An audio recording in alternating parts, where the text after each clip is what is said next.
How to check nutrition info for Starbucks menu items. Hi everyone, I'm here to assist you today. Without any delay, let's jump right in.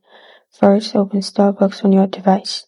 Here, you'll find this kind of screen pop up. Click on Menu at the top left.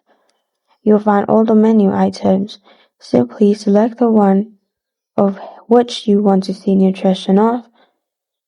You'll find different variations. Click from there as well.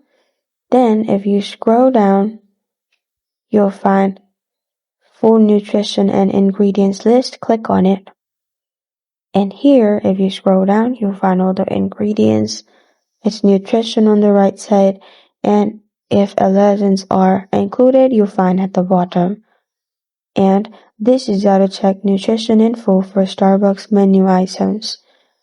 Thank you for joining me today. If this video helps you out, please leave a like and subscribe for more.